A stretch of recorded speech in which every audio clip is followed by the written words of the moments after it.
Para sa akin not because ekonomiya yan, eh, lalaki talaga ang dahilan. Dahil walang kuwenta ang mga lalaki ngayon, ang mga babae na bumubuhay para sa kanila. Buntis ka pa, stress pa. Hoy! Ang harsh. Mapapaaway naman tayo nito. Siguro ang POV ko dito is hindi naman siguro sa nagiging walang kwenta ang mga lalaki ngayon.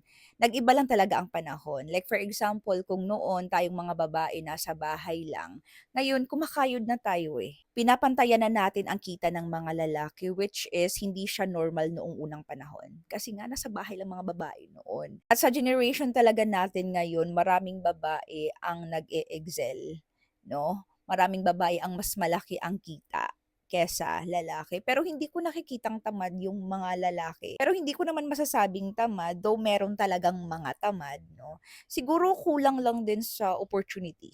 Yun yung nasa isip ko. Kulang sa magandang opportunity, no? Sa mga kalalakihan. Kasi sa ating mga babae, ang dami nating pwedeng gawin. Eh. Lalo na ngayon, may social media na, may e-commerce na, pwede ka nang maging content creator, pwede kang mag-affiliate kung ano-ano pa. Ang daming pwedeng gawin ng babae. So, magagawa din naman yan ng mga lalaki, pero na-notice ko na mas maraming babae ang nag-e-exil sa ganyan na field. And mostly ng mga kalalakihan is parang na-trap sila doon sa traditional, kung ano yung nakasanayan. At sa hirap ng buhay, hindi kasi pwedeng isa lang ang kumikita ng pera. Sa totoo lang, kasi hindi kakayanin sa sobrang mahal ng bilihin, sa sobrang hirap ng panahon natin ngayon. Hindi pwedeng isa lang yung kumakayod. Kung kayang tulungan ng babae ang lalaki para kumita ng pera, magtutulungan talaga. Kaya sa panahon natin ngayon, importante talaga ang pagpili ng partner na panghabang buhay. Yung tipong hindi ka bibigyan ng stress, hindi ka bibigyan ng problema sapagkat tutulungan ka sa buhay mo. Kasi nga, partner kayo. 'Di ba? Ang relasyon, partnership yan.